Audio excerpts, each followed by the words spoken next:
मत कहो, मत कहो, आकाश में कोहरा घना है।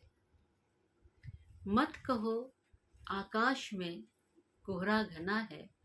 यह किसी की व्यक्तिगत आलोचना है। मत कहो, आकाश में कोहरा घना है। यह किसी की व्यक्तिगत आलोचना है। दोस्तों, दोस्तों, अब मंच पर सुविधा नहीं है।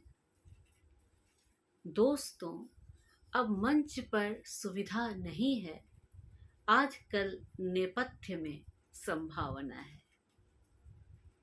दोस्तों, अब मंच पर सुविधा नहीं है। आजकल नेपथ्य में संभावना है। जब हम ऐसा सोचने लगते हैं कि हम जो कुछ कर रहे हैं वह क्या है, कि उसके परिणाम स्वरूप हम जैसा चाहते हैं वैसा हमें वापस नहीं मिलता है, और जैसा चाहते हैं वैसा क्यों नहीं मिलता है, हम इस पर नहीं विचार करते हैं।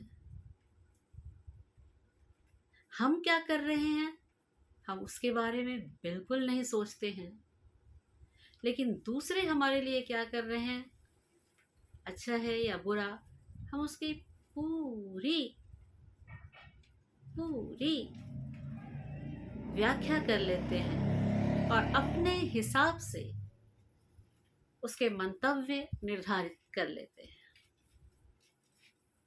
एक छोटी सी कहानी सुनिएगा। एक किसान था और एक बेकर था। बेकर काफी दिनों से किसान के पास 500 ग्राम की ब्रेड पहुंचाता था।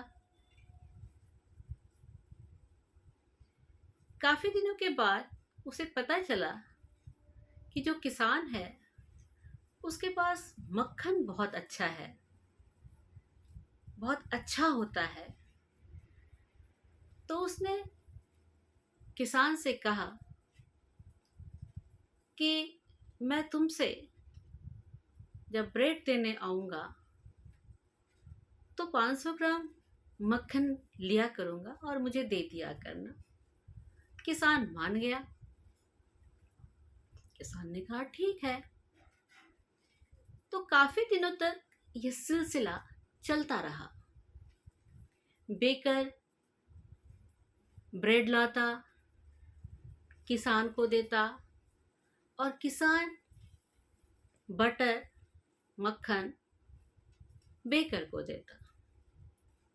काफी दिनों तक यह सिलसिला चलता रहा। एक दिन बेकर को लगा कि कुछ मक्खन कम तो नहीं है। उसने एक दिन उसको तौला। उसके मन में जब ख्याल आया कि शायद ये कम लग रहा है तो उसने उसे तौला और मक्खन थोड़ा कम निकला। 2-3 बार तौला, हर बार उतना ही निकला, उतना ही कम निकला। उसके वो आग बबूला हो गया। उसने कहा कि वो सोचा अपने मन में कि वो किसान हमें कम बटर देता है, इसको मैं मजा चखाऊंगा। और वो उसे अदालत तक खींच के ले गया। उस किसान को वह बेकर अदालत तक खींच के ले गया। अदालत में जज के सामने वादी प्रतिवादी विवाद होने लगा, सुनवाई होने लगी। अंत तक आते आते जज ने किसान से पूछा कि तुम मक्खन को तौलने के लिए कौन से बाट का इस्तेमाल करते हो? कौन से बाट का, किस बाट का तुम इस्तेमाल करते हो? किसान ने बड़ी नम्रता से कहा कि जनाब, मैं कोई बहुत पढ़ा लिखा नहीं हूं, अज्ञानता है मुझ में, मेरे पास कोई बाट वगैरह नहीं है, एक तराजू है, बस उसी का इस्तेमाल करता हूं। और करता क्या हूं कि जब वो बेकर हमें 500 ग्राम की ब्रेड देता है तो मैं उसी ब्रेड को ले जाता हूं और अपने तराजू पर रखकर जितना उसके बराबर का मक्खन होता है वो मैं उसे दे देता हूं। मैंने अपनी तरफ से तो कोई कमी नहीं की, क्योंकि वो 500 ग्राम की ही ब्रेड भी लाता है और मैं 500 ग्राम ही उसको बटर देता हूं।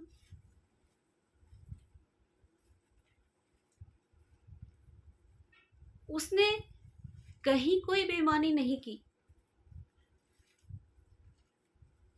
ऐसा कोई कार्य उसने नहीं किया था जिसमें उसकी बेईमानी छलके झलके। अब बेकर के सोचने की बारी थी। किसान ने कहा कि मक्खन तो मैंने उसको बाद में देना शुरू किया है, ब्रेड वो हमें बहुत पहले से उतना ही देकर जाता है, उतना ही ब्रेड और उतना ही मक्खन। अब उस बेकर को बहुत झटका सा लगा और उस समय उसने सोचा कि मन में सोचा कि मैं उसको इतना ही ब्रेड कम भी तो देता हूं, उतना ही वो उसे बाट के रूप में इस्तेमाल करके मुझे देता है। उसको समझ में आया, उसके अंतर मन ने उससे कहा कि किसान कुछ भी गलत नहीं कर रहा है, गलती पर तो तुम स्वयं थे।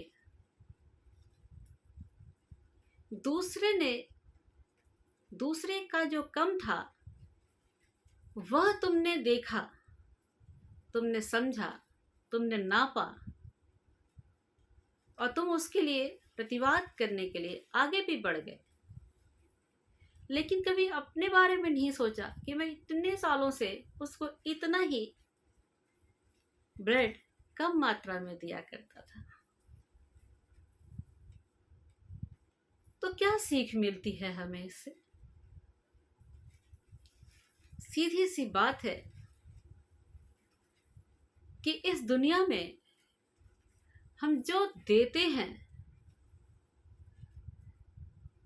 उसी के अनुपात में प्राप्त भी करते हैं। जितना हम देते हैं उतना ही हम पाते हैं। तो किसी के लिए भी आलोचना करने से पहले, इल्जाम लगाने से पहले, उसको अपमानित करने से पहले खुद के गिरेबान में भी जरूर झांक कर देख लेना चाहिए कि जो हो रहा है उसके पीछे कारण क्या है। और जब भी हम कारण जानने की कोशिश करते हैं अक्सर हम पाते हैं कि गलती की शुरुआत कहीं और से हुई होती है। तो एक बात ये भी समझ लेनी चाहिए कि हमें अपनी जिंदगी में ईमानदार बने रहना चाहिए। जिंदगी में ईमानदारी को लेकर चलना चाहिए, और अगर हम ऐसा नहीं करते हैं तो किसी दूसरे की आलोचना करने का हमें हक भी नहीं है। अगर हम किसी की आलोचना करते हैं तो सबसे पहले हमें अपने गिरेबान में झांक कर अवश्य देखना चाहिए। अक्सर हम रोड्स पे चलते हैं, सड़कों पर चल रहे होते हैं, हमारी आंखों के सामने दुर्घटना घट जाती है और हम किसी चक्कर में ना फंसे, ऐसा सोचते हुए आगे की तरफ बढ़ जाते हैं। भगवान ना करें, लेकिन कभी अगर हमारे साथ ऐसा हो जाए, हम दुर्घटनाग्रस्त हो जाएं और सड़क के बाकी लोग गुजर जाएं, तो निश्चित तौर पर हम कहेंगे कि मानवता मर गई है। सामने देख रहा था, लोग देख रहे थे, लेकिन फिर भी कोई उठाने के लिए नहीं रुका। तो यदि हम नहीं किसी के लिए आगे बढ़ते हैं, तो कोई अगर हमारे लिए आगे नहीं बढ़ता है तो हमें कभी भी उसके लिए अनुचित शब्दों का प्रयोग नहीं करना चाहिए। आज के लिए इतना ही। आपसे पुनः करबद्ध प्रार्थना है कि आप वीडियो को शेयर और सब्सक्राइब अवश्य करें। लाइक के लिए मैं नहीं कह सकती हूँ अब, क्योंकि किसी को जोर जबरदस्ती तो नहीं की जा सकती। अगर आपको नापसंद है तो लाइक बेशक रहने दीजिए, लेकिन शेयर और सब्सक्राइब अवश्य कीजिएगा। हमें सुनने के लिए आपका बहुत बहुत आभार। नमस्कार।